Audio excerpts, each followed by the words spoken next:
Does anyone ever ask you guys, okay, now that I have a convection oven, when would I use convection, when would I use bake? Did you ever get that question?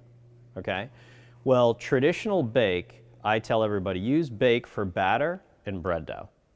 Okay, you always want to use traditional bake for a cake. So batters being cake batter, brownie mix, anything liquidy like that. Here's my cake. Well, slow radiant heat activates the ingredients, makes it rise, does the job.